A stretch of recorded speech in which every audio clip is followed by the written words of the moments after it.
Hi guys and welcome back to the channel. अगर आपने इस वीडियो पे क्लिक किया है ना, इसका मतलब आप उन लेट लतीफ लोगों में से हो जिन्होंने जस्ट अभी कैट 2023 की प्रिपरेशन स्टार्ट की है। तो सबसे पहले तो मेरा आपसे सवाल ये है कि पहले आप कर क्या रहे थे जो आपने अब स्टार्ट किया है, और अगर आपने अब स्टार्ट किया है तो अपने आप को इस चीज के लिए मेंटली प्रिपेयर कर लो कि आपको अपनी प्रिपरेशन स्मार्टली करनी पड़ेगी ताकि आप उन लोगों से compete कर पाओ जिन्होंने आपसे बहुत पहले शुरू किया है। तो सबसे पहले ये बात करते हैं कि जिन लोगों ने आपसे बहुत पहले शुरू किया था उनकी कैट प्रिपरेशन स्ट्रैटेजी कैसी रही होगी एंड आपकी स्ट्रैटेजी उनसे डिफरेंट कैसे होगी। कोई भी एस्पिरेंट जब कैट एग्जाम की तैयारी करता है तो 3 स्टेप्स फॉलो करता है। सबसे पहले कंसेप्चुअल क्लैरिटी, जिसमें हम अलग अलग चैप्टर्स के फॉर्मूलाज, ट्रिक्स या शॉर्टकट्स को समझते हैं। दूसरा होता है प्रैक्टिस, जिसमें हम या तो ऑनलाइन क्वेश्चन बैंक्स को यूज करते हैं या फिजिकल बुक्स को यूज करते हैं ताकि हम उन्हीं चैप्टर्स के क्वेश्चंस को अटेम्प्ट कर पाएं। और तीसरा होता है सॉल्विंग, जिसमें हम मॉक टेस्ट पेपर्स और पास्ट ईयर पेपर्स को यूज करके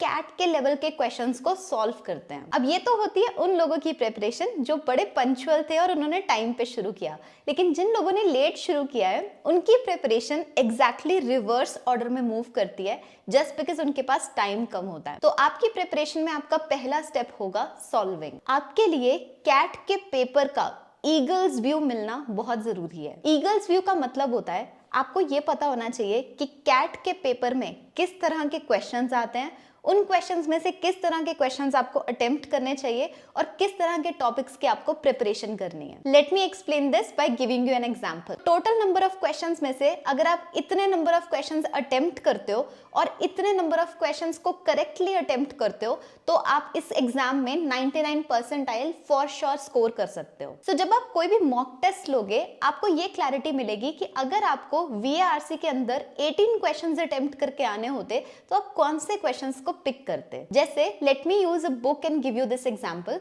so this is a book by Oswal books. इसका नाम है कैट 25 ईयर सॉल्व पेपर्स। ये बुक लास्ट ईयर भी मैंने इस चैनल पे रिकमेंड की थी क्योंकि इस बुक के अंदर वो स्पेसिफिक फीचर्स हैं जो आपको ये स्ट्रैटेजी समझने में हेल्प करेंगे। जैसे अगर आप इसके शुरू में देखते हो तो आपको नॉन MCQ क्वेश्चंस का 2021, 22, 2020 के अंदर इवन क्या पैटर्न रहा है वो क्लियरली विजिबल होता है। तो आप अगर ओवर द ईयर्स चेक करोगे तो number of non MCQ questions specifically in quant and DILR have been on a rise. दूसरी चीज हमें मॉक लेने के कारण ये पता लगती है कि हमें किस तरह के टॉपिक्स की प्रिपरेशन करनी है। जैसे अगर आप आगे ट्रेंड एनालिसिस को देखते हो तो आपको पता लगता है कि VARC में सबसे ज्यादा वेटेज होती है रीडिंग कॉम्प्रिहेंशन की एंड उसके बाद पैरा समरी के क्वेश्चंस हर साल आते हैं। इसी तरह DILR के सेट्स को अगर आप ऑब्जर्व करते हो तो arrangements, Venn diagram, set theory, हर तरह के graphs, pie charts, tables and even games and tournaments कुछ ऐसे चैप्टर्स हैं जो आपको मिस नहीं करने चाहिए। इसी तरह क्वांट में अरिथमेटिक, अलजेब्रा और ज्योमेट्री की वेटेज सबसे ज्यादा रही है ओवर द इयर्स। अब हमने वो टॉपिक्स तो आइडेंटिफाई कर लिए जिन पे हमें फोकस करना है, लेकिन अब हमें उनके क्वेश्चंस की प्रैक्टिस करनी है। अब इसमें 2 ऑप्शन होते हैं। जो लोग तो जल्दी तैयारी शुरू करते हैं वो कुछ ऐसी बुक्स यूज करते हैं या ऑनलाइन क्वेश्चंस यूज करते हैं जिससे उनको कॉन्सेप्ट की क्लैरिटी बेटर हो पाए। लेकिन क्योंकि आपके पास टाइम कम है, I will recommend you option number 2 which is to only solve past year questions. इसके लिए भी आप ओसवाल बुक की इस बुक को यूज कर सकते हो क्योंकि इन्होंने पास्ट ईयर पेपर्स को टॉपिक वाइज सेग्रीगेट कर दिया है जिससे आपका काफी टाइम सेव होगा। जैसे मान लो कि एक टॉपिक अरिथमेटिक के under time, speed and distance है जो मुझे लगता है कि काफी इंपॉर्टेंट है। तो टाइम, स्पीड एंड डिस्टेंस के पिछले सारे ईयर्स में कौन से क्वेश्चंस आए थे कौन से ईयर में, वो इसमें प्रॉपर्ली सेग्रीगेटेड आपको मिल जाएगा। इससे आपका ये फायदा होगा कि आप हर चैप्टर को एक एक करके पिक करोगे और उनके जितने भी पास्ट ईयर क्वेश्चंस हैं उनको सॉल्व कर पाओगे। ऐसा करने से एक तो आपको कैट का एग्जैक्ट लेवल ऑफ डिफिकल्टी समझ में आएगा और दूसरा आपको कुछ ऐसे रेपिटेटिव क्वेश्चंस मिलेंगे जो बार बार इन एवरी ईयर आए हैं। इस स्टेप के अंदर आप जब भी क्वेश्चंस को अटेम्प्ट करोगे आपको 3 स्टेप्स फॉलो करने हैं। सबसे पहले आपको क्वेश्चन को ट्राई करना है। अगर आपसे ट्राई करने के 5 मिनट के अंदर अंदर वो क्वेश्चन नहीं सॉल्व हो रहा तो just simply leave it and दूसरा स्टेप कैरी आउट करो which is to check the solution. Solution check करते समय आपको ये समझ में आना चाहिए कि कौन सा फॉर्मूला, कौन सी ट्रिक यूज हुई है and final step would be to note that formula in your formula book. तो बेसिकली आप जब भी क्वेश्चन को अटेम्प्ट करोगे उसमें से जो भी फॉर्मूला या ट्रिक को आप एक्सट्रैक्ट कर पाओगे उसको आपको अपनी फॉर्मूला बुक या अपनी चीट शीट के अंदर नोट करना है, एंड उसके बाद आप स्टेप नंबर 3 कैरी आउट करोगे, which is to get conceptual clarity. अब पिछले स्टेप के अंदर आपने सिर्फ क्वेश्चंस को देखा था और उनके सोल्यूशन से आपने सीखने की कोशिश की थी, लेकिन आपका बेस अभी तक उतना सॉलिड नहीं होगा। तो इस प्रोसेस के लिए आप हर चैप्टर की कुछ ऐसी कंसेप्चुअल वीडियोस देखोगे जिनके थ्रू आप उसका बैकग्राउंड समझ पाओगे। ये वीडियोस यूट्यूब पे रेडिली अवेलेबल होती हैं और मैंने एक ऐसी एक्सेल शीट बनाई है जिसके थ्रू ये सारी वीडियोस आपको एक ऑर्डर में मिल जाएंगी। जैसे टाइम, स्पीड एंड डिस्टेंस के टॉपिक को आप एक एक करके वीडियोस देख के समझ सकते हो। अब क्योंकि आपके पास टाइम कम है, आपको ये सारी कंसेप्चुअल वीडियोस को एक तो फास्ट फॉरवर्ड करके देखना होगा और दूसरा जहां पर भी कोई क्वेश्चन आता है जो आप ऑलरेडी जानते हो कि कैसे सॉल्व होगा उसको आपको स्किप करना है। इस पूरे प्रोसेस को कंप्लीट करने के लिए जो आपकी टाइमलाइन होगी वो होगी from August till September and.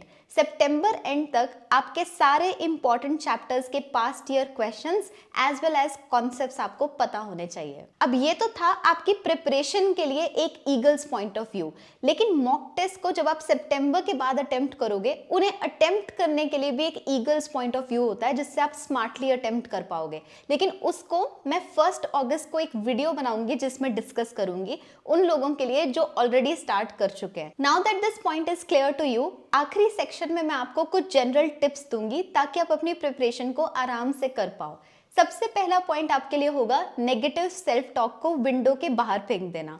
कोई भी पर्सन जो कैट एग्जाम की तैयारी करता है उसके दिमाग में एटलीस्ट एक बार ये ख्याल जरूर आता है कि अगर मेरे से ये एग्जाम इसी साल क्रैक ना हो पाया तो क्या होगा। ये जितने भी तो क्या वाले सवाल हैं इनको आज ही विंडो के बाहर फेंक दो, क्योंकि ये जो नेगेटिव सेल्फ टॉक है ये सिर्फ और सिर्फ आपको डिमोटिवेट करके जाएगी और इसका कोई पर्पस नहीं है। दूसरी चीज, आप अपने मॉक्स के मार्क्स को लेके भी डिमोटिवेट होगे। मैं आपको अभी से लिख के दे रही हूँ कि सितंबर एंड तक आपके मॉक्स में मार्क्स नहीं आएंगे। आप अपने आप से खुद पूछो कि अगर आपने प्रिपरेशन लेट शुरू की है तो क्या ये एक फेयर एक्सपेक्टेशन है फ्रॉम योर ओन सेल्फ कि आपके मॉक्स में मार्क्स आए। जिन लोगों ने अपना सिलेबस कंप्लीट कर लिया है वो अब अच्छे से अटेम्प्ट स्ट्रैटेजी को भी यूज कर रहे हैं, अगर उनके मार्क्स नहीं आ रहे then they should be worried and they should be asking this question कि मेरे मार्क्स क्यों नहीं आ रहे, not you. Third point is to be very very honest with yourself. बहुत सारे लोग अपने फैमिली के प्रेशर के कारण, हर्ड मेंटेलिटी के कारण या BMW के सपनों के कारण कैट एग्जाम की तैयारी शुरू करते हैं, लेकिन इन्हीं बहुत सारे लोगों को ये नहीं पता होता कि वो तैयारी कर किस लिए रहे हैं। अपने आप से बिल्कुल सच बोलना और तैयारी करने से पहले बिल्कुल क्लियर रहना कि आपका ऑब्जेक्टिव क्या है।